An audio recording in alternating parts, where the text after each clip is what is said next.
Children and young people face crises of all shapes and sizes, and their responses to those crises can be any number of things. It's a very individual kind of thing. If you're a children or youth worker, chances are you're going to be asked at some point to help young people with their recovery after a critical incident. Actually, you can pretty much guarantee it. You've got to be prepared. You can't just fly by the seat of your pants in these kind of situations. They'll be very, very difficult for you, but that'll just be a little fraction of the difficulty of what's going on for children and young people. We're going to help you get prepared to be able to respond to a critical incident.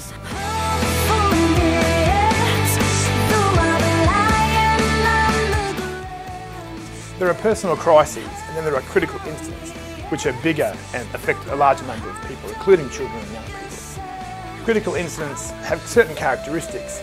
They're unexpected, they sort of happen suddenly, and generally the response can be, temporarily at least, there's kind of an overwhelming sense of dysfunction or fear or just lack of ability to keep on going, keep coping. And one of the other things that can happen for some people is that sense of dysfunction can carry on for a longer period of time. I can remember it clearly. It was the last night of term and I was driving home from hanging out with some of my own friends, and I heard a broadcast on the radio saying that there'd been a beating at a party which was in the area where I was a chaplain. As the broadcast went on, I realised that there'd been a fatality at that party. The next morning I got a call from the principal and it worked out that 70% of the kids at that party were kids from my school, and they'd witnessed this horrible thing. Critical incident management plans are a response an organisation makes to support the recovery of people after a critical incident. The major goals are to help people recover from their distress, to restore their normal functioning, and to refer on anyone who might need some extra help along the way. It's important when making a plan that we understand that people respond to crises in many different ways, and so we have to develop a variety of responses and be prepared to be flexible in their delivery. A critical incident management plan has 4 stages. Stage 1 involves preparation, planning and prevention. The main things you're doing here are forming a critical incident team and making a critical incident plan.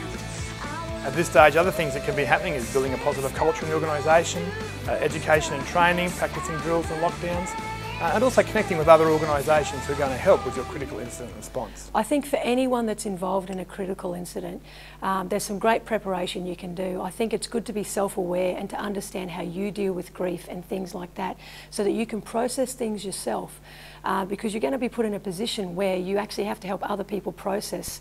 So you need to be able to work with yourself so that you can work effectively with others.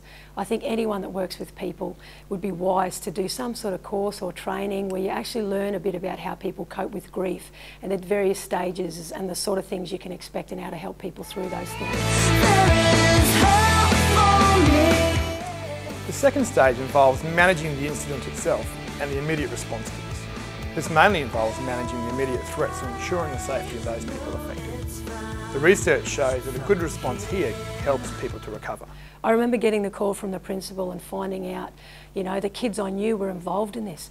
I just thought, how did this happen? I was so stunned that a young person can go to a party for a bit of fun and something so tragic could happen.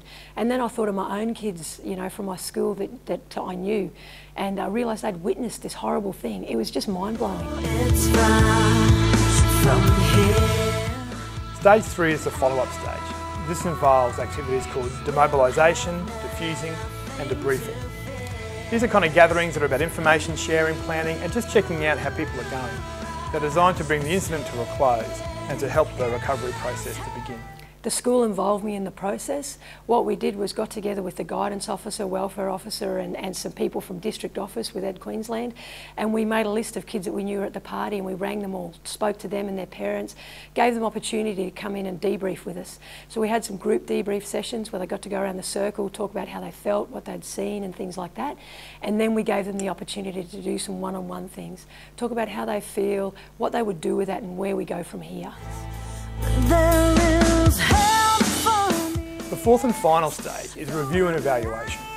Not long after things have died down a little, it's a good opportunity for the team to get together to talk about how things went and what changes, if any, need to be made to the plan. This is going to make your critical incident response even more effective the next time around. And it's not a matter of if, but more likely when. But don't panic. This is a well-resourced area and there's plenty of information out there to help you get your plan together and to get going. So, go on. Get out there and get busy. Come on.